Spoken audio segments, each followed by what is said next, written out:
Some moments split your life into two parts, before and after. That afternoon, so ordinary at first, turned out to be one of those moments for me. Everything was going as it should. I was home alone, and Danny was away on another business trip.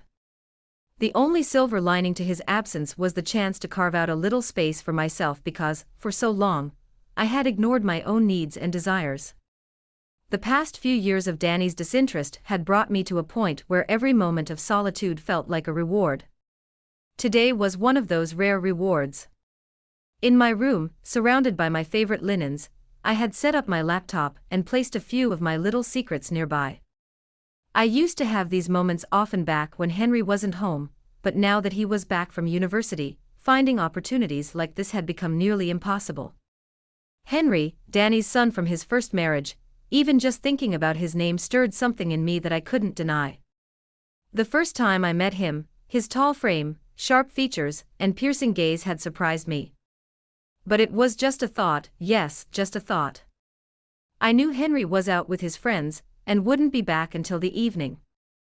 That's why I felt free to retreat to my room, and indulge in a little me time. I thought I had closed the door, but I hadn't realized it hadn't fully latched. Then everything spiraled out of control. Just as I was starting to relax, Henry walked in. The few seconds when our eyes met felt like an eternity. I tried to hide the toys in my hands, but it was no use. The sounds from my laptop reached his ears, and his eyes widened even more. My body froze. I couldn't cover myself, couldn't turn off the sound, couldn't escape this humiliating situation. My heart was pounding so hard it felt like it might burst from my chest. The expression on Henry's face was something I would never forget: shock, curiosity, and something else, a kind of pull, maybe even desire. In that moment, the emotions swelling inside me weren't just shame. That look made me realize the emptiness I'd been carrying. I guess I should have knocked," Henry said, his voice slightly shaky but deep. He slowly backed away, his eyes never leaving me as the door clicked shut. I couldn't comprehend what had just been left behind between us, but something had started, something so wrong, so dangerous, yet so irresistible. The moment the door closed, I collapsed onto the bed, burying my face in my hands. What had I done? I was a 42-year-old woman, and Danny's son, my stepson, had just seen me like that. My mind replayed the look in his eyes over and over, and with every replay, I felt a strange warmth spreading through me. But at the same time, I was drowning in the deep well of shame. That look, it wasn't just shock, there was something else in it, like he understood me or wanted more. Even thinking about it felt wrong, disgusting, didn't it? But I couldn't stop myself. My heart was pounding, and the strange feeling was rising inside me. Wasn't just shame. I had noticed Henry's attention before, the way his eyes lingered on me, the quiet way he expressed his interest. But I had always tried to brush it off, pretending it wasn't there until today. This encounter had changed everything. 3 days I thought Danny was away on his trip, and for 3 days it would just be me and Henry in this house. I had no idea how I was going to face him. Yet deep down, alongside the fear of what this could mean, there was an undeniable thrill, forbidden, dangerous, and impossible to ignore. I thought it would end here, I thought it would just remain an accident. But I had no idea what was coming next. I was completely unaware of what awaited me the following day. To hear confessions like this for the first time, and to support us, join my channel, subscribe, and turn on notifications. Trust me, this story will be one of the most thrilling you've ever heard. I didn't see Henry all day. That night, I had a hard time falling asleep.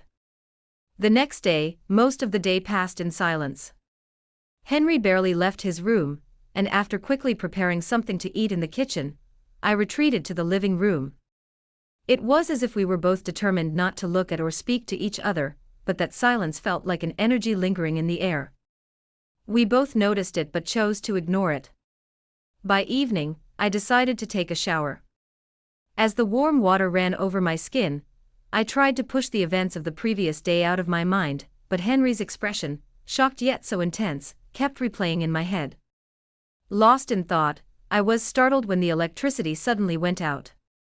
The water was still running, but the room was now cloaked in total darkness. For a moment I panicked. I turned off the shower and quickly wrapped myself in a robe. Just as I was tying it securely around me, I heard Henry's voice calling from the hallway. "Emma, are you okay?" he asked. "I'm fine. I think the power's out," I replied, my voice trembling slightly. I tightened the belt of my robe and walked toward the sound of his voice. When I entered the kitchen, I couldn't see him, but I could hear his footsteps. "We need to find a candle," he said, his tone slightly tense. The faint glow from a street light outside dimly lit one corner of the kitchen, but the rest of the room was shrouded in shadows. As we both fumbled around, I suddenly bumped into him. My shoulder hit his chest, and we both froze, holding our breath.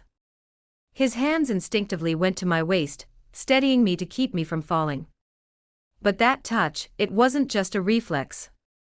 "Sorry, I didn't see you," Henry said, his voice low, almost a whisper. Our eyes met, faintly illuminated by the dim light filtering in from outside. In that moment, the pull between us was stronger than anything I'd ever felt. "It's okay," I murmured, unable to suppress the tremor in my voice. My heart was pounding so hard, I was sure he could hear it. Henry's eyes flickered to my lips, his breath brushed against my face, and the distance between us. "Long time," he said, that relationship was over. I just couldn't admit it. I analyzed his words carefully. "Then why now? Why did you decide to end it now?" I asked. For a moment, Henry averted his eyes, then looked back at me. We were so close I could feel his breath. "Because I like you, Emma," he said, his voice low but clear. "Carly didn't matter anymore because you've been on my mind. It's been like this for a while, and that's why I ended it." I opened my mouth to respond, but no words came out. In that moment, Henry gently placed his hands on my waist and pulled me closer. Our lips were just inches apart, and I realized this wasn't just a fleeting attraction, this was a step we couldn't take back. When Henry's lips finally met mine, it felt as though time had stopped. His warmth, his certainty, and the pull I felt toward him consumed me completely. My heart was pounding so hard, and my mind was blank. There was nothing but this moment, here and now, with him. At some point, the intensity of my feelings pushed me to act. I slowly broke the kiss, pulling back slightly as I tried to catch my breath. Looking into his eyes, I whispered, "I've been drawn to you for a while now." As the confession left my lips, I felt every barrier between us crumble completely. A moment of silence passed between us. That silence was the critical pause, the instant where we both questioned just how far we were willing to go. I locked my eyes on his, took a deep breath, and stood up. He looked surprised, but there was a spark of desire flickering in his eyes. "I can't bear this loneliness any longer," I said, my voice steady but firm. I had been holding myself back for so long that stopping now felt meaningless. Henry's eyes were fixed on me, his gaze intense and breathtaking. Slowly, I untied the belt of my robe, feeling the fabric slide off my shoulders and fall to the floor. His eyes followed every movement, locking onto me as the robe pooled at my feet. Without a word, I walked over to the large couch in the living room. Gently, I let myself sink into the soft cushions, reclining as my body stretched across the couch. Henry didn't hesitate for a second. One by one, he removed his clothes, placing them aside. Every motion felt deliberate, as if he were defying time itself, moving inevitably toward what couldn't be stopped. One of his knees rested on the couch beside me, his hands gripping the cushions on either side of my body for support as he leaned over me. I could feel his breath on my skin, that warmth coursing through me like an electric current. When our eyes met, his lips slowly found mine. That kiss wasn't just a kiss, it was an explosion of every suppressed emotion, every forbidden thought, every yearning born out of loneliness. Henry's hand slid gently to my waist, his touch both tender and decisive. I fixed my eyes on Henry. At that moment, I felt something inside me. It was something forgotten. The more Henry continued, the more I found myself liking him. My body trembled and I closed my eyes, letting out a loud sound. When I opened my eyes, I saw Henry's broad shoulders and placed my hands on his back. His face was flushed, and we were both breathless. I was utterly lost in the moment.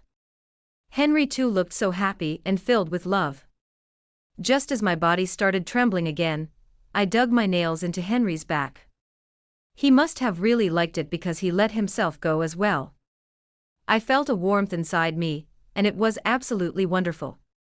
Every moment I spent with Henry both thrilled and unsettled me. Danny still had a few days before he'd return home, and during that time, Henry and I had shared passionate moments that crossed every boundary. Everything felt so natural and inevitable that the wrongness of our actions was pushed to the darkest corners of my mind. Henry's presence filled the void left by Danny's indifference, making me feel alive again. When Danny finally came back, his indifference remained unchanged. The loneliness I had felt during his absence and the warmth I experienced with Henry only deepened the gulf between us. Henry and I continued texting each other, even with Danny around. Talking to him filled a void in my life that I couldn't ignore. One ordinary evening, Danny mentioned he had a work meeting and wouldn't be home all night. I couldn't hide the excitement that bubbled up inside me. Picking up my phone, I started typing a message to Henry. "Danny isn't home tonight, it's just us. I can't wait to see you." I paused for a few seconds before hitting send, my heart pounding in my chest. Finally, I sent the message and set my phone down on the table, a faint smile creeping onto my face as I thought about the night ahead. Little did I know what was happening elsewhere at that very moment. Henry was confronting his ex-girlfriend, Carly. Her persistent obsession with him had become unbearable, and he decided it was time to make things clear. Carly's eyes burned with determination and vengeance as she interrupted his every sentence. "Carly, that's enough," he said, his voice firm but tired. "Stay out of my life. I don't want you anymore." Just then, Henry's phone buzzed on the table. Carly's gaze shifted and she caught sight of the screen. Her eyes narrowed, and the fake smile she'd been wearing disappeared. "I knew it," she hissed, her voice dripping with venom. "I saw you two kissing." Henry stepped forward to grab his phone, but Carly moved back, clutching it tightly. "I'll tell Danny everything," she spat, her eyes blazing with hatred. "I've been watching you every day." Henry's heart sank, and he knew things were about to spiral out of control. That evening, Henry told me about Carly. "I talked to her yesterday," he began, his tone resolute. "Nothing happened. I just told her to stay out of my life. She's been bothering me for a while, but it's over now." His words gave me some relief, but a lingering unease still gnawed at me. Danny's behavior took an unexpected turn from breakfast onward. He was unusually attentive. Normally cold and distant, he suddenly seemed to be everywhere I was, watching me closely at every opportunity. "Are you okay, Emma? Has something been going on lately?" Danny asked, locking his gaze with mine. There was a hint of suspicion in his voice. He kept up this behavior throughout the day, and the fear inside me grew stronger with every passing moment. By the evening, I couldn't take it anymore. I sent Henry a message. "Danny's acting so strange. It feels like he's suspicious of something. I'm so scared." The moment I hit send, the doorbell rang. When Danny opened the door, Carly's voice echoed through the hallway. My eyes instinctively darted toward the corridor, and when I saw her, an icy chill spread through me. Carly stood there, a sly smile stretched across her face, her gaze shifting between Danny and Henry. Her eyes said it all. She knew, and she had clearly decided what she was going to do with that knowledge. Danny, still oblivious, asked Carly, "What are you doing here?" His voice was filled with confusion, but Carly's eyes never wavered from him, as though she'd rehearsed this moment and chosen her stage with precision. "Hello, Emma," Carly said, her tone dripping with mockery. Her sharp gaze pierced through me, making my breath catch in my throat. She glanced briefly at Henry before turning back to me, her grin widening. "It looks like we're going to have a lot to talk about," she added, her smile dangerously smug. At that moment, something inside me shattered. My mind swirled with chaotic thoughts. What does she know? What is she going to say? Will she tell Danny? Is everything about to end here and now? My hands trembled involuntarily as I looked at Henry, whose eyes mirrored my fear. But the most terrifying presence in the room was Carly, with that calm, menacing smile. And that's when I realized this was only the beginning. Stay tuned because this story is far from over. Don't miss what's coming next. If you've made it this far, I know my story has struck a chord with you. There's so much more to share, and you won't want to miss a thing. Hit that follow button, turn on notifications, and leave a comment about what you think will happen next.